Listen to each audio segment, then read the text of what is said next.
The economic crisis has led to a political crisis.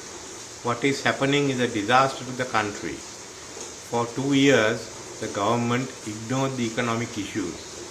I remember when we left in 2019, there was a surplus. We were able to get a surplus on the primary budget, and there was money to pay the debts. What happened is really the issue, and people have to be held responsible.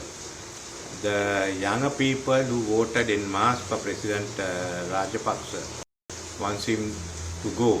On the other hand, the President has said that he has to stay on, so it's become a deadlock. In the meantime, the economy is collapsing and there is no government. In the last few weeks, the government decided to go to the IMF, but it's going to take a long time.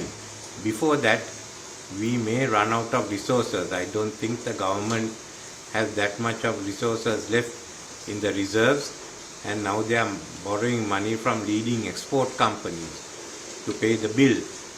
The Indian credit line for fuel will run out the latest by the second week of May, and then we are going to be in serious trouble again. There is no help in sight.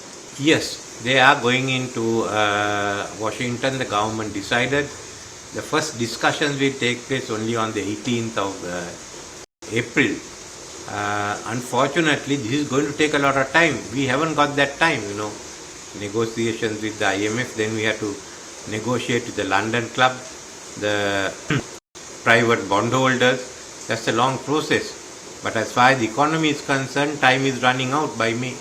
As I told you earlier, the President says that he is not stepping down. So what is the next step? While the young people and the middle class out on the roads. So if they gain support in the country, then there is going to be, then the party and President will have to discuss this and take a decision. But the President is elected directly by the people, not elected by Parliament like a Prime Minister. Therefore, the decision has to be with the President. The Parliament can only impeach a President, and that's a very long process. You can't bring a no confidence motion against the President. You have to bring a no confidence motion against the Prime Minister. If you want to succeed, you must have alternate Prime Minister in mind, because the Prime Minister has to be the person who commands the largest, the support of the largest numbers in the House. So I do not know, because I have not been involved in this, what exactly they are going to do. Otherwise the crisis can deepen. It would not have happened, and during our time we didn't have queues, we resolved everything.